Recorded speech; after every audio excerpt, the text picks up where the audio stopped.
નમસ્કાર મિત્રો, જય મા મેલડી, હર હર મહાદેવ, જય શ્રી ગણેશ, જય ગોગા મહારાજ. મિત્રો, હું સ્વાગત કરું છું તમારું શંકર ભગતની મેલડી યુટ્યુબ ચેનલમાં.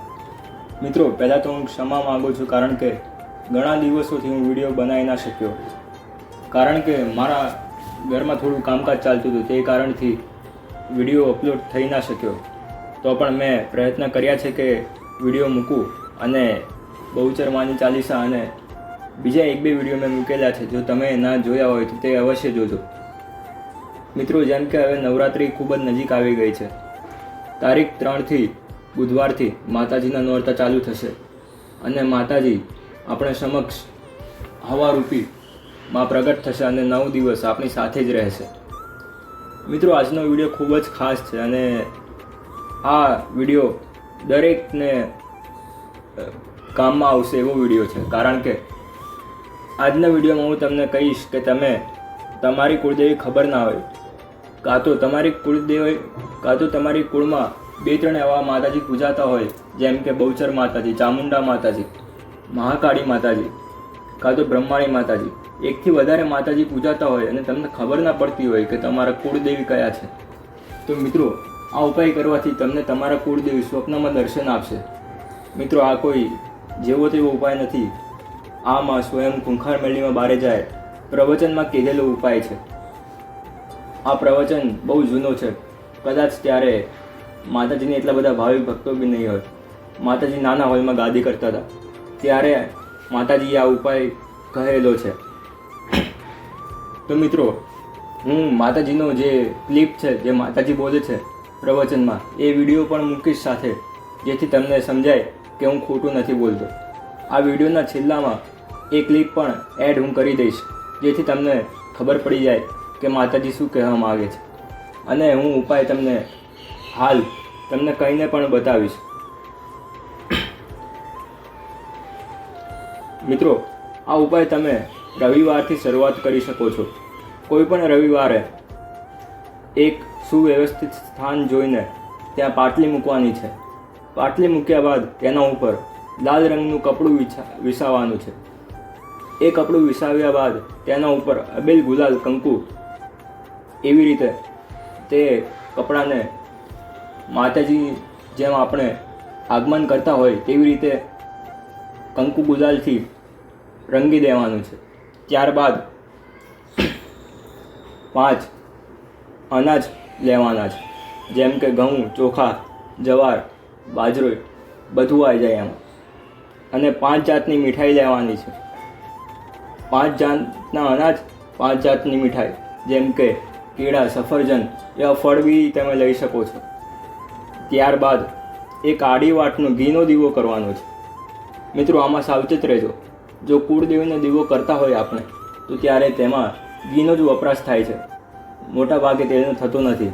પણ જો તમારી આર્થિક વ્યવસ્થા ના હોય ઘીનો દીવો કરવાની, તો પછી તમે તેલનો દીવો પણ કરી શકો છો. તેમાં કોઈ માતાજી રૂષ્ટ નહીં થાય. પણ જો તમારી કેપેસિટી હોય કે ઘીનો દીવો કરવો, તો અવશ્યથી ઘીનો દીવો જ કરજો. આડી વાટનો દીવો કર્યા બાદ તમારે થોડું ચોખ્ખું પાણી લઈ તેમાં મોરસ ઉમેરવાની છે. મિત્રો, મોરસ એટલે ખાંડથી પહેલાં જે બને. જેમ કે ખાંડ બનતી હોય છે શેરડીથી, તો શેરડીથી જેમ આગળ વધીએ તો ખાંડથી પહેલાં મોરસ બનતી હોય છે. તો તમે બજારમાં જશો કોઈ પણ જગ્યાએ, તો તમને મોરસ મળી જશે. મોરસ નાખીને પાણીને ગળ્યું કરવાનું છે. પાણીને ગળ્યું કર્યા બાદ તમારે એ દીવાની થોડી આગળ એક થાળી મૂકવાની છે. અને થાળી મૂક્યા બાદ તમારે એ લોટામાંથી જળ એવી રીતે નાખવાનું છે કે તમે માતાજીને એ જળ પાન કરાવતા હોય. દીવા ઉપર નથી નાખવાનું. તમારે નીચે એક થાળી રાખીને તેના ઉપર કળશથી જેમ સૂર્યનારાયણને આપણે જળ ચડાવતા હોઈએ છીએ, એવી રીતે તમારે માતાજી આગળ જળ ચડાવવાનું છે. આ ઉપાય તમારે 3 અઠવાડિયા દર રવિવારે સળંગ કરવાનો છે. ખાલી રવિવારે જ કરવાનો છે, બીજા કોઈ દિવસે કરવાનો નથી.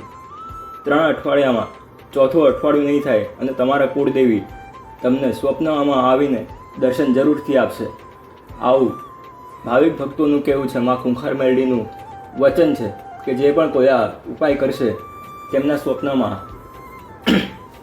માતાજી આવીને, એમની કુળદેવી આવીને એમની અસલ ઓળખ આપશે. અને મિત્રો, હું એક ચોખવટ કરવા માગું છું કે આ ઉપાય ખાલી નવરાત્રિ પૂરતો નથી. નવરાત્રિ બાદ પણ તમે આ વિડીયો જુઓ તો તમે આ ઉપાય કોઈ પણ રવિવારથી શરૂઆત કરી શકો છો. તેમાં કોઈ સંકોચ નથી. કાં તો મને પૂછવાની, કાં તો માતાજીને પૂછવાની કોઈ જરૂર પણ નથી. તમારે તમારા કુળદેવી માટે આ ઉપાય કરવાનો છે. તમારા કુળદેવી એકવાર પ્રસન્ન થઈ જાય પછી જગતમાં એવી કોઈ શક્તિ નથી કે તમને નડી શકે. પણ કુળદેવી સુધી પહોંચવા પહેલાં ઘણા એવા દેવો હોય છે નડવાવાળા કે તમને ત્યાં સુધી પહોંચવા ના દે. કારણ કે તમારે કુળદેવી જો જાગૃત થઈ જાય તો બીજા કોઈ માતાજી તમને નડી ના શકે. તે કારણથી ઘણા દેવો વિઘ્ન નાખતા હોય છે કુળદેવી આપણે જ્યારે એમનું પૂજન કરીએ ત્યારે. તો મિત્રો, તમારે એની સાવચેત લેવાની છે કે તમે એવા કોઈ કર્મ ના કર્યા હોય કે તમને બીજા માતાજી નડવા આવે. અને જો નડવા પણ આવતા હોય તો તમારે 2 હાથ જોડીને કહેવાનું છે કે એમાં કુળદેવી, હવે હું તમારા શરણમાં છું. તમે જે કોઈ નડવાવાળા દેવ હોય તેમને ઊભા રાખો. જેમ મારામાં સમજ આવશે તેમ હું એમનું ન્યાય વ્યવહાર જે થતું હોય એ હું કરીશ. પણ હાલ તમે જાગૃત થાઓ અને અમારા ઉપર કૃપા કરો.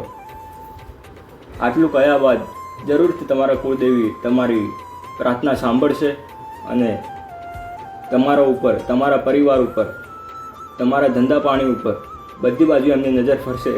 એટલે તમે સુખના સાગરમાં ડૂબકી લગાવી દેશો. આવો બધા ભાવિક ભક્તોનો અનુભવ છે કે જેમ કુળદેવી જાગૃત થાય છે તેમ કંઈ બાકી રહેતું નથી. એટલે મિત્રો, તમે બીજા કોઈ દેવને પૂછતા હોય તો વાંધો નથી, પણ જો તમને તમારા કુળદેવી ખબર ના હોય તો પહેલાં કુળદેવી જાણીને તેમનો સાચો સમાધાન, સાચો ન્યાય, સાચો હક તેમના આપવો. સૌથી પહેલાં દીવો થતો હોય તો કુળદેવીનો કરવો.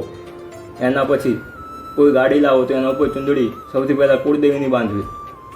તમારા ઘરમાં કોઈ બાળક હોય તેની બાબરી કરવાની હોય તો કુળદેવીના મઠ આગળ જ કરવી. એવી રીતે કુળદેવીને દરેક હક, એમનું અસ્તિત્વ જળાઈ રાખો કે આગળની પેઢીને ખબર પડે કે આપણા કુળની અસલ માતા કઈ છે અને તેમના ન્યાય અને વ્યવહાર કેવા હોવા જોઈએ. તો મિત્રો, તમારી એક નહીં પણ 72 પેઢી સુધી કોઈ દિવસ કોઈ દેવ અથવા તો કોઈ ગ્રહ નડવા નહીં આવે એવી દરેક ભાવિક ભક્તોનો અનુભવ છે અને અમારું પણ કહેવું છે. મિત્રો, હું મારું બધું જ્ઞાન ગુરુ માતાશ્રી ખૂંખાર મેલડીમાં બારેજા તથા ગુરુ પિતા મહાદેવના ચરણોમાં અર્પણ કરું છું અને તેમને પ્રસાદ સમજું છું. જય માતાજી. હર હર મહાદેવ. નમઃ પાર્વતી પતયે. હર હર મહાદેવ. હર